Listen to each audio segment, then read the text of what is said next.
Diangkat dari kisah nyata, pada tahun 1988, tepatnya di kota London, terdapat seorang perampok jenius bernama Gilbert Galvan yang sedang bersiap-siap untuk menjalankan aksinya. Setelah semua persiapan selesai, eksekusi pun dimulai.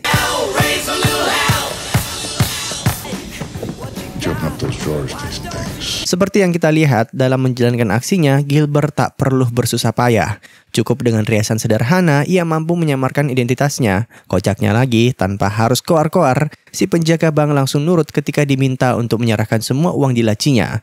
Mungkin karena di tahun 80-an, sistem keamanan bank belum seketat sekarang. Sebenarnya, di luar gedung terdapat polisi yang sedang berjaga. Begitu ada laporan masuk, mereka mulai mencari si perampok berdasarkan ciri-cirinya tadi. Tapi hebatnya, Gilbert sudah berganti penampilan. Dan ternyata, dialah yang melaporkan aksi perampokan tadi ke polisi. Tujuannya untuk meyakinkan mereka bahwa pelaku memiliki ciri-ciri seperti yang ia sebutkan. Dengan begitu, Gilbert bisa kabur dari lokasi tanpa dicurigai sedikit pun. Jacket, he had blonde hair. And 3, 2. You don't remember me? Gila mungkin adalah kata yang tepat untuk menggambarkan sosok Gilbert. Karena bukannya kabur sejauh mungkin, ia malah singgah untuk bersih-bersih di sebuah hotel yang lokasinya persis berada di seberang bank tadi. Bahkan saat keluar dari sana, ia masih sempat ngobrol sama polisi sebelum akhirnya kabur dengan membeli sebuah mobil bekas. Ya. I'll just take it. Thanks. Thank you. Tak lama kemudian, seorang detektif datang untuk mencari Gilbert. Ketika fotonya ditunjukkan, barulah para polisi menyadari bahwa mereka telah ditipu oleh pria yang mereka ajak ngobrol tadi. Berkat kecerdasannya, dalam 3 tahun terakhir, Gilbert berhasil membobol 59 bank. Tapi yang menjadi pertanyaan, dari manakah keahliannya ini berasal? Jadi, 4 tahun lalu sebelum menjadi perampok seperti sekarang, Gilbert sempat tertangkap polisi karena mencoba memalsukan sebuah cek. Tapi berhubung itu merupakan kejahatan pertamanya, hakim akhirnya hanya menjatuhkan hukuman 18 bulan penjara. Namun bukannya senang dan menjalani masa tahanannya dengan damai, Gilbert malah memilih kabur dari penjara. Two of my favorite words. Thank you, sir. Demi menghindari kejaran polisi, Gilbert memutuskan untuk pindah ke Kanada. Ia merantau ke sana dengan uang pas-pasan. Makanya, untuk bertahan hidup, Gilbert harus rela bekerja serabutan. Contohnya, menjadi seorang penjual es krim keliling. Tapi yang menjadi masalah, ketika ingin mendaftar kerja, si manajer meminta tanda pengenal. Berhubung saat ini statusnya masih buron, identitas aslinya harus dirahasiakan. Makanya, ia memilih untuk membeli KTP seorang pengemis yang kebetulan jaraknya tak jauh dari sana. Guess you're me now. Robert Whiteman. There you go. Mr. Robert Whiteman. Agar bisa beristirahat dengan nyaman dan jauh dari pantauan polisi, Gilbert mencoba menginap di sebuah penampungan khusus bagi orang-orang miskin. Namun agar bisa tidur di sana, seseorang harusnya datang lebih awal. Dan tadinya si penjaga yang bernama Andrea sudah mengusirnya. Namun berkat ketampanan dan rayuannya, pada akhirnya mantan napi ini berhasil mendapatkan yang dia inginkan. Uniknya lagi, sejak hari itu, Gilbert memutuskan untuk mengganti namanya menjadi Robert White, sesuai dengan yang tertera di KTP yang dia beli tadi. Okay, great. Dari pagi sampai sore, Robert berjualan es krim keliling. Rasa percaya diri yang tinggi membuat pekerjaan ini cocok untuknya. Hasil jualannya memang tak seberapa, dan supaya bisa ditabung, tiap malam ia memutuskan untuk menginap di tempat penampungan. Perlahan tapi pasti, Robert berhasil memperbaiki hidupnya. Tapi baru juga merintis, keesokan harinya perusahaan tempatnya bekerja tiba-tiba melakukan efisiensi. Tak ada lagi yang namanya penjual es krim gerobak, dan itu artinya Robert kehilangan pekerjaannya. No, Jerry, please, come on. I mean, what? Keeping it. Fuck you, Jerry. Untuk menenangkan pikiran, Robert pergi minum-minum di sebuah bar. Uniknya, tempat itu ternyata dikelola oleh seorang ketua gangster, sekaligus penadah barang curian bernama Tommy. Walaupun sering berbuat kriminal, sampai saat ini polisi belum berhasil menemukan satupun bukti yang bisa membawanya ke meja pengadilan. Percaya atau tidak, pria ini akan berteman baik dengan Robert di kemudian hari. Singkat cerita, karena bingung harus ngapain lagi, Robert akhirnya mengajak Andrea untuk makan malam. Keduanya pun mulai saling mengenal satu sama lain. Dan siapa yang menyangka jika mereka memiliki banyak kesamaan. Selain cantik, Andrea juga sangat dermawan. tak memandang pria berdasarkan harta dan sebagainya. Makanya Robert langsung jatuh hati. Whenever you're ready. Thank you. No, I cannot pay you back. Okay. Waktu pun berlalu, 8 bulan kemudian, sebuah media cetak tiba-tiba memberitakan soal pelarian Robert. Walaupun sudah kabur cukup lama, ternyata polisi masih belum menyerah untuk menemukannya. Dan parahnya, sekalipun sudah tinggal seatap dengan Andrea, sampai saat ini Robert belum juga berkata jujur soal masa lalunya. Anyway, karena malu terus-terusan numpang hidup sama kekasihnya, malam itu ia pun pamit untuk merantau ke kota Vancouver. Masih di wilayah Kanada, namun terletak jauh di utara sehingga aman dari kejaran polisi. Yang menjadi masalah, diam-diam Andrea ternyata sedang berbadan dua. I'd already used my get out of jail free card. Dengan berat hati, Andrea pun melepaskan kepergian kekasihnya, dan sekalipun Vancouver kota besar, ternyata mencari pekerjaan di sana tak semudah yang Robert pikirkan. Apalagi dirinya tak punya berkas-berkas yang dibutuhkan, sehingga pekerjaan yang bisa dia lamar sangat terbatas.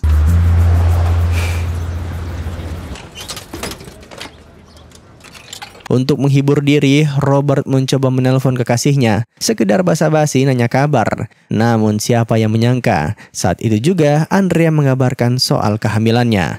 Sebagai orang yang lahir dari keluarga broken home, Robert merasa ini karunia yang luar biasa. Tapi di lain sisi, ia juga sadar bahwa dirinya harus segera mendapatkan uang untuk membiayai persalinan kekasihnya. Kebetulan sekali, kala itu di seberang jalan sedang terparkir sebuah mobil pengantar uang.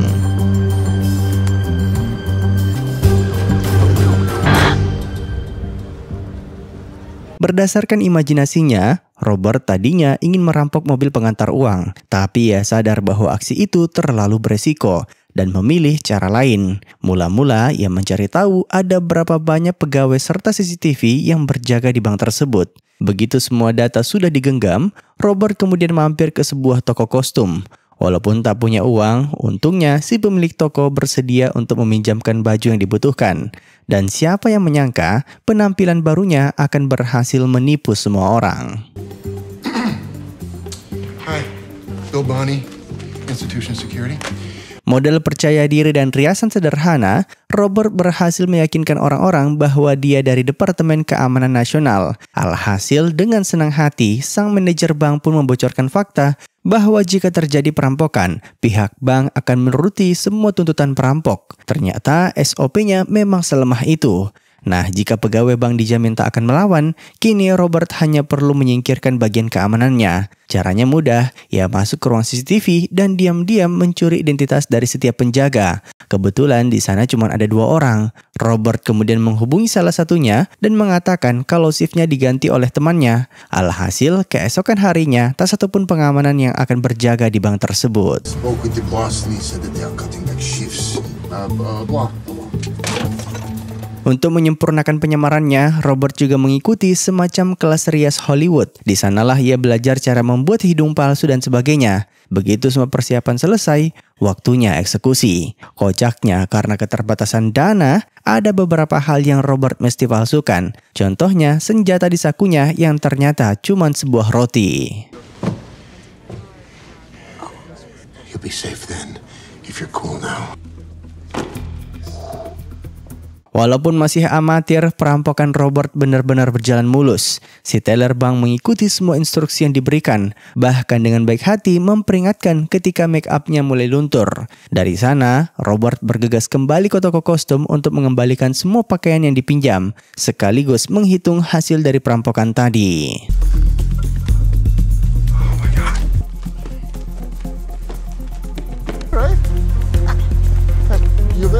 Singkat cerita, Robert berencana untuk pulang kampung. Namun sesampainya di bandara, ia baru ingat kalau di sana terdapat berbagai macam pemeriksaan. Jumlah uang di kopernya terlalu banyak dan jika terdeteksi akan menimbulkan kecurigaan. Makanya semua uang itu kemudian ia selipkan di tubuhnya. Tapi kocaknya, setelah bersusah payah, ujung-ujungnya petugas bandara malah mengizinkan kopernya lewat begitu saja. Don't scan carry-on on domestic flights. You can move on through. Okay then. Robert benar-benar tak menyangka, ternyata semudah itu dia bisa kabur setelah melakukan perampokan. Anyway, sesampainya di kota Ottawa, hal pertama yang ia lakukan adalah membeli rumah untuk keluarga kecilnya. Lokasinya cukup strategis, makanya menguras 75% dari hasil rampokan kemarin. Bukannya bertobat karena sudah berhasil mendapatkan hal yang diimpikan, Robert malah berencana untuk melakukan aksi selanjutnya dan berbohong ke Andrea dengan mengatakan kini dirinya bekerja sebagai konsultan keamanan di perusahaan keluarganya. Jadi mulai saat itu ia akan bolak-balik keluar kota. How to, improve their security, prevent crime. I was gonna need an appointment pretty soon. Robert sangat yakin bisa membobol semua bank di Kanada, tapi setiap kali beraksi, jumlah yang bisa dicuri terbatas di angka $20,000. Sedangkan dirinya sudah tidak sabar untuk membeli banyak hal. Untuk itulah ia mendatangi si ketua gangster sekaligus rentenir kemarin yang bernama Tommy. Where'd you come from? Who are you? I'm Robert Whiteman. You're a narc, yeah? I want to show you something. Awalnya Robert ditertawakan dan dianggap sedang mabuk karena dengan lancang menghadap kepadanya untuk pinjam uang. Alhasil dibanding menjelaskan panjang lebar soal rencananya, Robert pun mengajak Tommy untuk melihatnya beraksi. Kebetulan di seberang jalan terdapat sebuah bank. Yeah, I can get in and out in 3 minutes. Bullshit. You want a bet? Awalnya Tommy masih tak percaya, masa sih ada orang yang bisa merampok bank dalam waktu kurang dari 5 menit. Kocaknya lagi, kali ini Robert melancarkan aksinya dengan menyamar sebagai tukang dan tak membawa satupun senjata di tubuhnya. Tapi berselang 3 menit kemudian, terdengar suara dari pintu belakang dan ternyata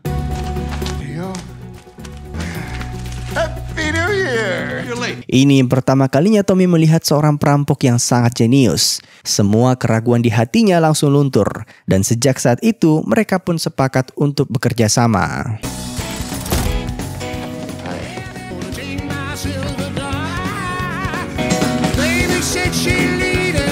Mimin mungkin butuh mengingatkan bahwa ini benar-benar diangkat dari kisah nyata. Dan dalam beberapa bulan saja, Robert sudah berhasil menggasak puluhan bank secara berturut-turut. Penyamarannya yang sempurna membuat polisi kesulitan untuk mengidentifikasinya.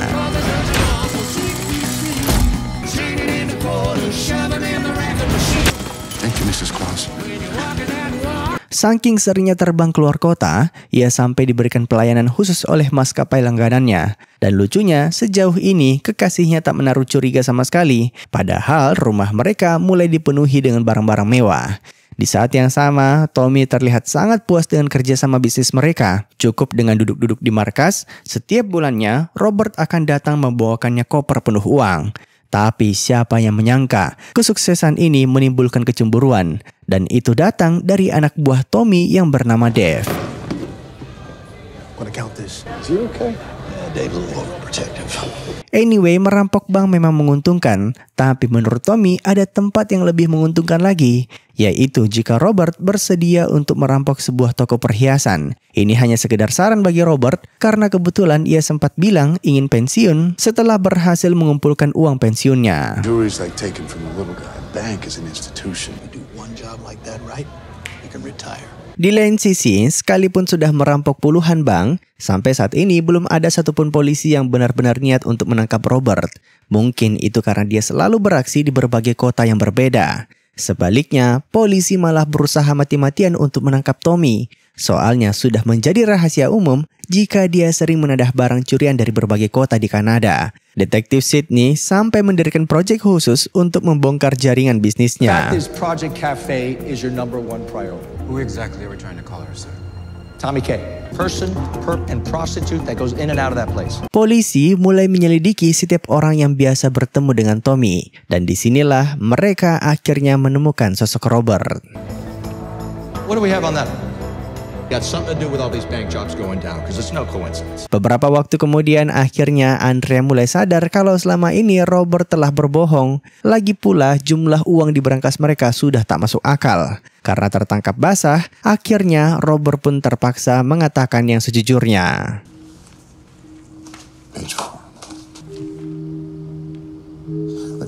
Sekalipun penjahat, Robert berjanji tak pernah menyakiti satupun korbannya. Tentu saja awalnya Andrea tidak percaya. Bagaimana mungkin seseorang bisa merampok bank tanpa melakukan kekerasan? Untuk membuktikan perkataannya, ia pun meminta Robert agar menunjukkan bagaimana caranya merampok selama ini. So what are we looking for? Oh, there he is.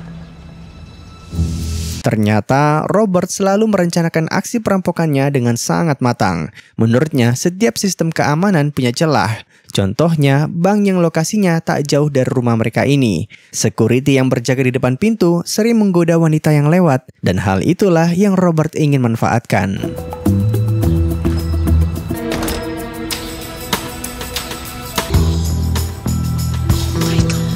Yeah, looks like they might be break. Ya, dalam sekejap Robert sudah berganti penampilan dan berhasil menyingkirkan si penjaga bank. Dari sana, ia kemudian menyiapkan sebuah pengalih perhatian menggunakan ilmu kimia sederhana.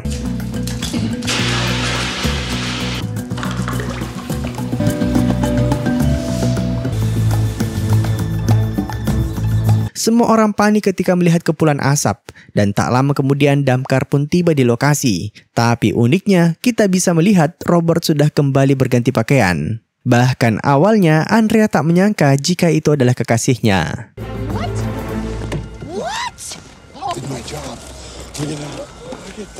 Pada akhirnya Andrea merestui pekerjaan Robert, tapi syaratnya ia tak boleh merampok selain bank dan akan berhenti ketika sudah berhasil mengumpulkan cukup uang untuk pensiun. Anyway, karena tak ada lagi yang perlu dirahasiakan, akhirnya Robert memberanikan diri untuk melamar kekasihnya. Singkat cerita, detektif Sydney dan rekannya mulai merasa ada yang tidak beres dengan sosok Robert.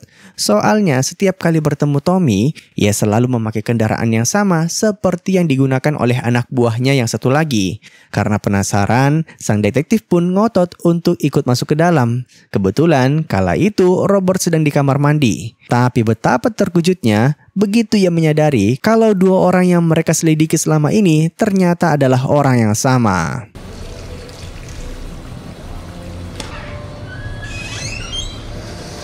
Detektif Sydney pun mulai bertanya-tanya mengapa Robert sering menyamarkan identitasnya. Namun beberapa hari kemudian, rasa penasaran itu terjawab dengan sendirinya. Lebih tepatnya ketika polisi berhasil menangkap sosok Dave yang terbukti mencuri mobil tetangganya. Agar diampuni, ia sampai rela bekerja sama dengan kepolisian, termasuk membongkar siapa sosok Robert sebenarnya. That's Robert? Yes, it's Robert. Terakhir kali Robert menghadap ke Tommy, ia sempat menyampaikan ingin merampok sebuah toko perhiasan di kota Vancouver. Tanpa basa-basi, detektif Sydney langsung mengabari semua polisi di kota tersebut agar bersiap-siap untuk menangkapnya.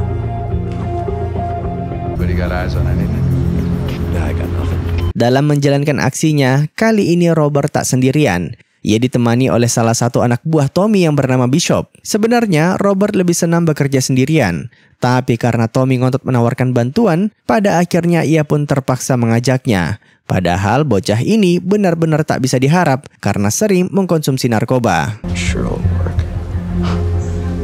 Singkat cerita, siang itu mereka berhasil menyusup ke toko perhiasan dengan menyamar menjadi tukang servis CCTV.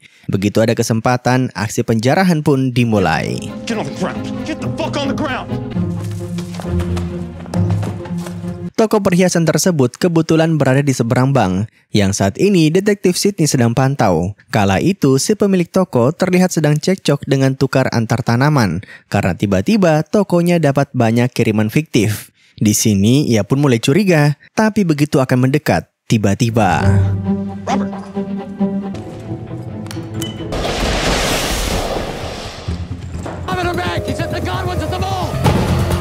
Robert berhasil kabur dengan menyusup di antara kerumunan. Untung saja toko perhiasan tadi terhubung ke sebuah pusat perbelanjaan. Detektif Sydney semakin dibuat bingung karena di dalam mall tersebut ada banyak orang yang berpakaian seperti Robert.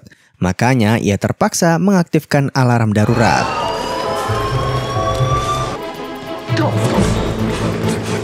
Saat akan kabur lewat pintu belakang, barulah Bishop menyadari kalau dia sudah melakukan kesalahan fatal dengan tak sengaja meninggalkan senjatanya tadi di TKP. Situasi semakin menegangkan karena detektif Sydney berhasil menemukan mereka. Tapi sekalipun sudah terdesak, Robert tetap bersikap tenang. Lagi pula, sang detektif tak bisa menahannya tanpa bukti yang jelas. Still need evidence. You're kind of exhibit A, buddy.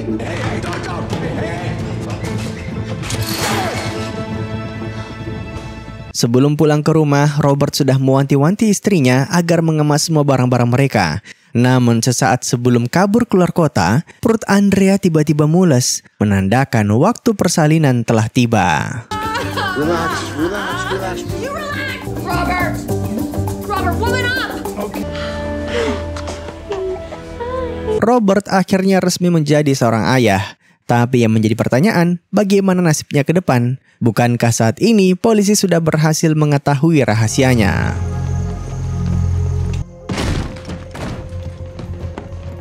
It's gone. You gotta be fucking kidding me.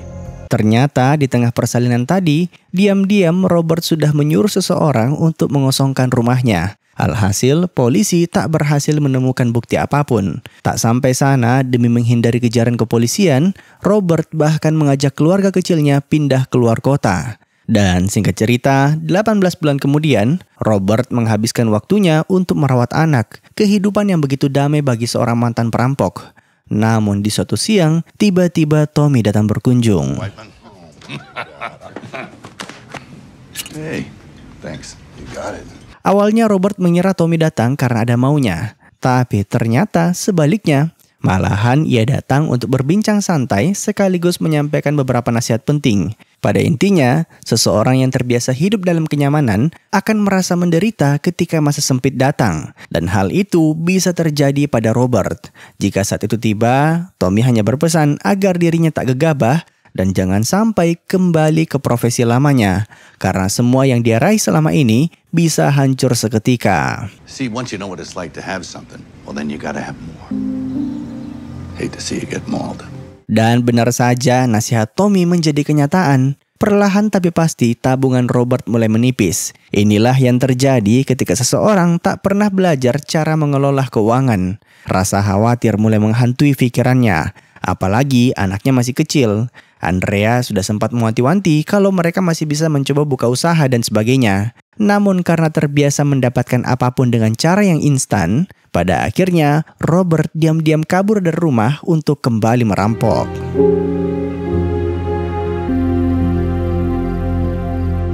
Masalahnya, sejak kemarin, kediaman Robert ternyata sudah dipantau oleh polisi. Mereka berhasil menemukan persembunyiannya setelah membuntuti Tommy saat berkunjung. Begitu dia terbang keluar kota, disitulah mereka yakin kalau Robert pasti sedang merencanakan sesuatu. Di saat yang sama, Andrea awalnya mengira suaminya sedang pergi cari kerja. Tapi setelah mendengar suaranya dari balik telepon, ia pun langsung sadar kalau Robert pasti kembali merampok. It's just stale stuff, nothing fancy, but can you pick me up at the airport? Sebenarnya, scene ini membawa kita kembali ke awal film. Ketika Robert baru saja berhasil menjalankan aksinya dengan sempurna. Bahkan ketika detektif Sidney tiba di kota tersebut, ia sudah bersiap-siap untuk terbang kembali ke kota asalnya. Namun satu hal yang Robert tak perhitungkan, yaitu saat ini lokasi persembunyiannya telah terbongkar. Sejak awal, polisi sudah tahu kemana ia akan pergi. Alhasil, mereka cukup menunggunya di bandara tujuan. Naasnya lagi, penangkapan Robert harus disaksikan langsung oleh istri dan putrinya.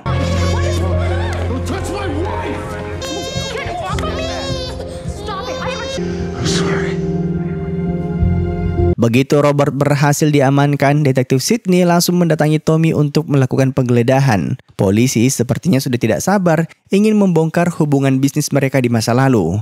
Di saat yang sama, sekalipun sudah ditahan oleh kepolisian, Robert terlihat sangat santai. Bahkan sempat-sempatnya memesan pizza ketika lapar. Dan lucunya, ini sesuai dengan yang terjadi di kehidupan nyata. Satu-satunya hal yang dia takutkan saat itu adalah ketika bertemu istrinya. Bagaimana tidak, selama ini Robert ternyata belum pernah memberitahukan siapa nama aslinya, termasuk bagaimana ia bisa kabur dari penjara Amerika. So if your name isn't Robert Whiteman, Robert, look at me.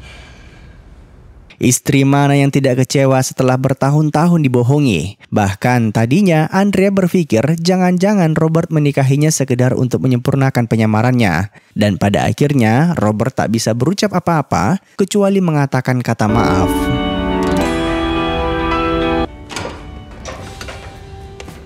Singkat cerita, karena tak mau mengakui kerjasamanya dengan Tommy, jaksa mendakwa Robert dengan hukuman 20 tahun penjara. Tommy benar-benar merasa bersalah. Seandainya dia tak berkunjung kemarin, mungkin hasilnya tak akan seperti ini. Him to 20 years in the Millhaven Institution. Pada akhirnya Robert harus merasakan dinginnya jeruji besi. Di lain sisi, setelah berjuang mati-matian, detektif Sidney berhasil menjerat Tommy dengan kasus lain. Beberapa bulan kemudian, Robert kembali dikaruniai seorang anak. Ternyata saat ditahan kemarin, istrinya tengah berbadan 2. Tapi tak lama setelahnya, kehidupan rumah tangga mereka juga harus berakhir. Karena pada akhirnya, Andrea mengajukan cerai. Singkat cerita, pada tahun 2001, Robert selesai menjalani masa tahanannya dan beralih profesi menjadi supir truk. Dan inilah wajah asli dari sang perampok legendaris. You can say you have no money left. I don't have any money. Dan dengan begitu, film pun tamat. Terima kasih telah menonton. Sampai jumpa di film selanjutnya. Jangan lupa komen, like, dan subscribe.